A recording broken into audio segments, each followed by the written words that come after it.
West prepares tougher sanctions. Russia insists on maintaining its stance. France plunged into new political crisis.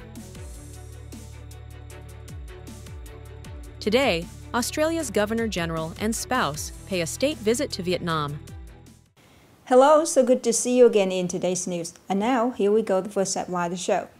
As Western countries consider tougher sanctions on Russia amid the deadlock in Russia-Ukraine peace talks, the Kremlin on September 8th just asserted that increased economic pressure would not force it to change its stance.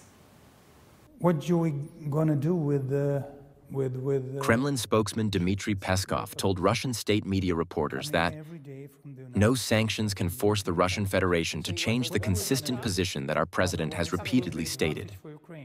His remarks came as the European Union prepares its 19th sanctions package targeting Russia's banking and energy sectors. Earlier, U.S. President Donald Trump had repeatedly warned of secondary sanctions on Russian oil should the war in Ukraine persist. According to the Kyiv Independent, despite Peskov's statement, sanctions have undeniably impacted Russia's economy, significantly curbing its trade with international partners and weakening its oil export capacity. On September 8, Prime Minister François Bayrou's government just officially collapsed after losing a confidence vote in French National Assembly. This move marked a major turning point, plunging French politics into instability at the start of autumn 2025. Si la Russie continue.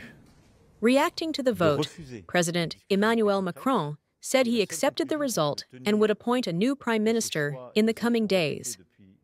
This marks the first time in the history of France's Fifth Republic that a government has been toppled directly through a confidence vote. Political tensions are rising as opposition leaders call on Macron to dissolve the National Assembly and hold early legislative elections, or to appoint a left-wing prime minister.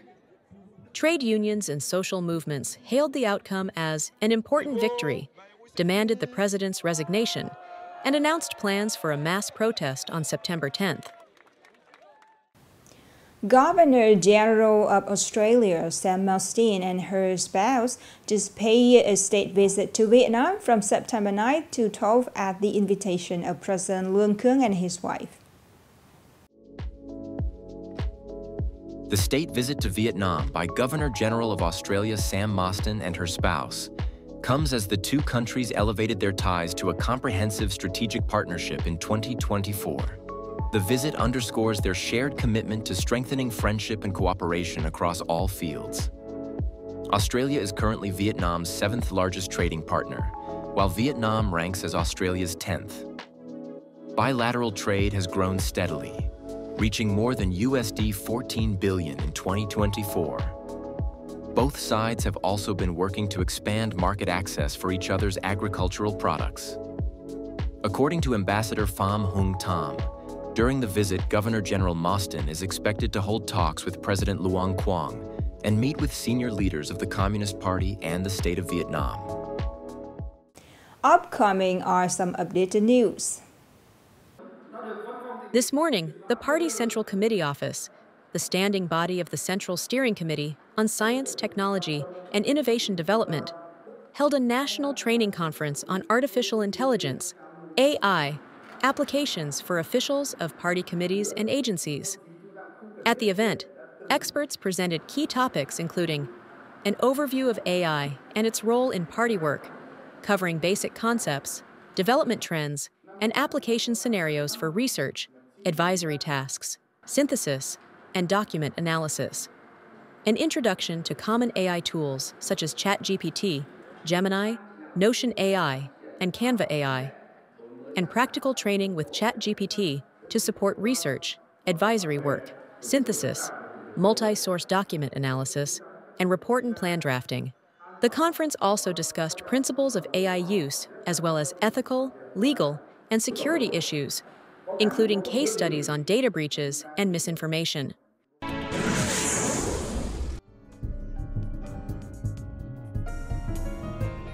Vietnam's economy has seen strong acceleration since the beginning of the year, with GDP expanding 7.5% in the first half.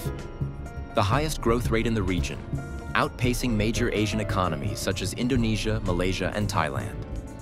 This also marks the fastest pace in a decade, excluding the post-COVID recovery period.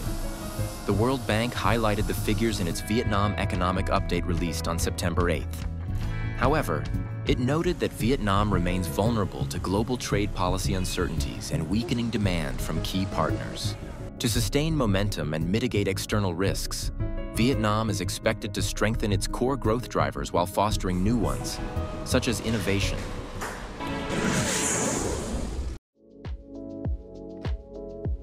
The Mid-Autumn Festival 2025 will take place from October 2 to 5 at the Vietnam Center for Culture and Arts Exhibitions, 2 Ho Lu Street, Hai Ba Trung District, Hanoi.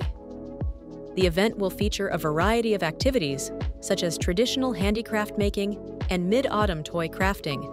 Artisans from traditional craft villages will guide children in creating cultural toys from simple materials, including pottery shaping, weaving, folk painting and coloring, cord knotting, scented wax crafting, dough paper lantern making, bamboo dragonfly painting, Tui figurine modeling, clay doll making, and mooncake baking. In addition, the festival will showcase unique check-in spaces at the Books for Childhood exhibition area, displaying and introducing a selection of children's books aimed at fostering a love of reading among the younger generation.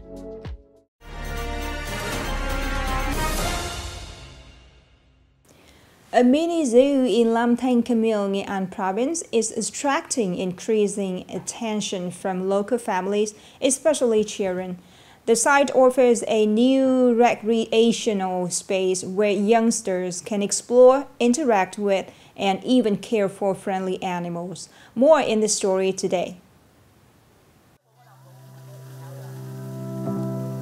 Not as vast or diverse as traditional zoos, the Lam Than Mini Zoo offers a cozy, intimate setting. Children can pet rabbits, feed sheep, or marvel at the sight of tiny guinea pigs.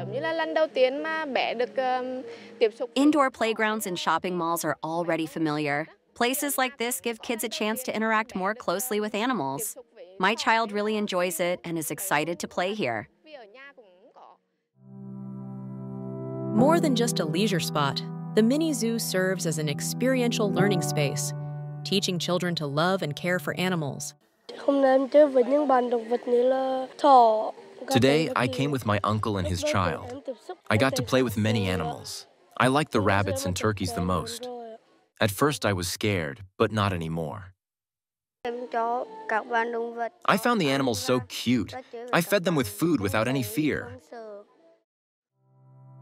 To sustain such a miniature farm, caretakers must dedicate great effort, from carefully preparing meals to ensuring hygiene and creating a safe environment for the animals. I am keeping those animals for the kids to learn more about them in reality. With its unique, warm, and educational approach, the Lam Than Mini Zoo is not only a place of fun and discovery, but also a heartfelt destination for animal lovers. The last story just ended our news today. Thank you so much for your attention. Goodbye for now.